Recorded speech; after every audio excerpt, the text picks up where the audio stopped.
Gazzard, thanks so much for doing this.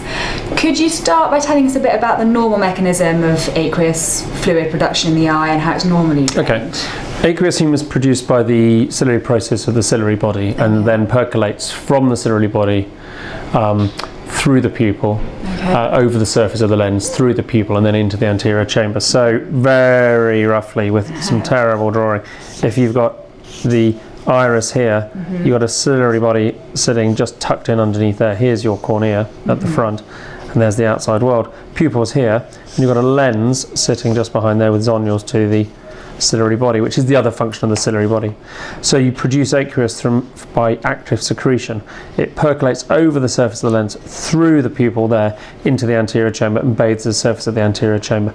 It will then drain, this is obviously in cross section, into the angle here, and the trabecular meshwork is sitting just in this recess. If you're looking from the front and you've got the pupil there, you've got a 360-degree ring of tissue into which the aqueous fluid's coming through the pupil and then draining out of the eye.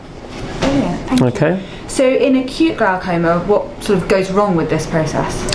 Acute glaucoma is more accurately acute angle closure glaucoma, or acute angle closure, because what happens in this process is that in susceptible individuals, the lens is sighted slightly more anteriorly relative to the pupil plane, and that means that there's a relative blockage of fluid flow between the iris and the lens, and because there's a relative blockage there, you build up a pressure differential across the iris structure, and that pressure differential, analogous to a sail, causes a pressure to push the iris forwards, so you get iris bombé, and that's when you get an iris that sits forwards like that in front of the position that it would normally occupy, and there's a pocket of aqueous humor sitting behind there, pushing it forwards like a sail. That means that this iris then gets pushed up into this angle. This angle here narrows, and what you eventually end up with is this iris in contact with the trabecular meshwork, obstructing the access of the aqueous in the anterior chamber into that drainage angle. So you get angle closure there. In acute angle closure, you end up with a vicious circle or a vicious cycle where the iris swells slightly, the pressure differential continues to push that forwards, but aqueous continues to be made, and obviously the pressure inside the eye rises very rapidly.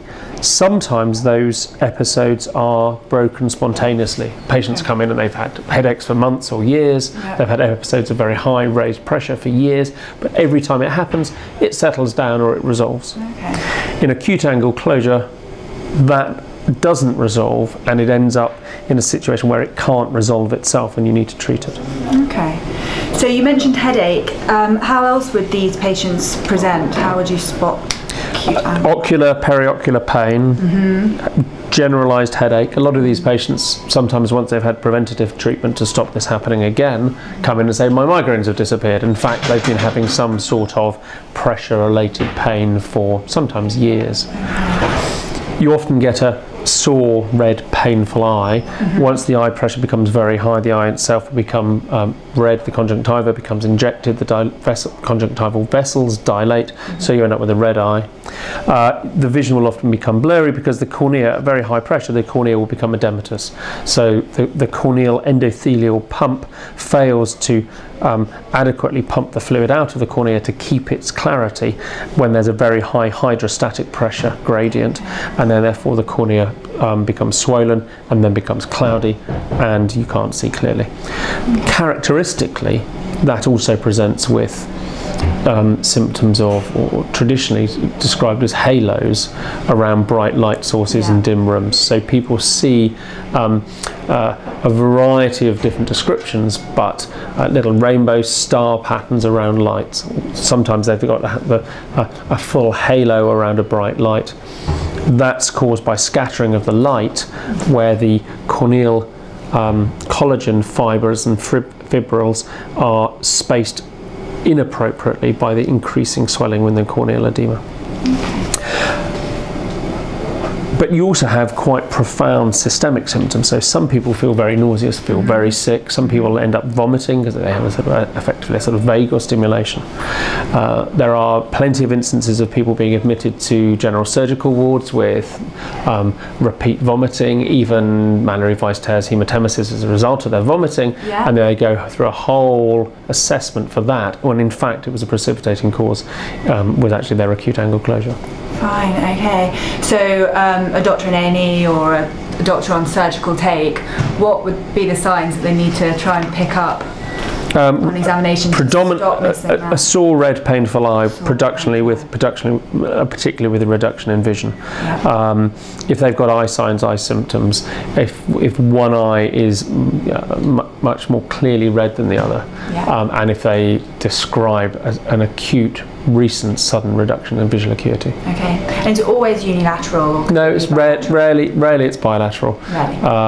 We had a case series in a case control study that I did of acute angle closure in Singapore of 115 cases, of which slightly over 10% were bilateral. But bilateral cases are more common in the East Asians. Right, okay, fine. Sorry, you've got me on my MD subject. Yeah, pet subject. And so what are the main risks of acute glaucoma? What are the sort of end points that we're worried about? The risk factors for developing the disease are female gender, increasing age, and particularly Far East Asian descent. Those are the individuals who are particularly prone to the disease, but it does happen and can happen in anyone.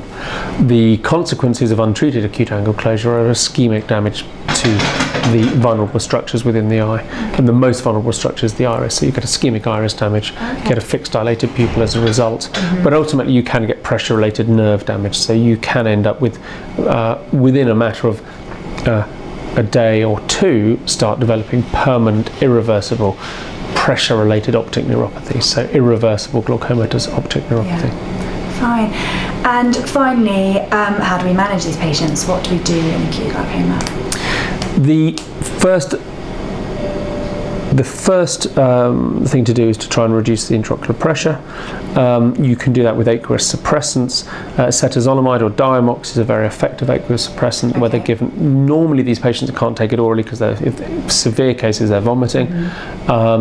So we give it intravenously, and that acts more quickly, but often with then some follow-up of oral Diamox as well, so there's a sort of slow release component. Very high intraocular pressures, pupil constricting pilocarpine doesn't work because the iris is ischemic, so it can't constrict. But once the pressure comes down, the pilocarpine that you give to treat it will begin to act and begin to bring the pupil down. And a constricting, reduced pupil size tends to reduce the tendency for this obstruction to fluid flow, causing that pressure differential that I was talking about, that was causing that iris bombay. So you've got the lens here. This tends to happen when the pupil is mid-dilated. If we constrict the pupil so the pupil plane flattens out, then this tends to allow the fluid flow back again. So the mainstays are aqueous humor production suppression with Diamox, topical timolol, beta blockers if they're able to take that, sometimes other intraocular pressure lowering topical drugs. Pilocarpine to constrict the pupil to try to break the actual pupil block element.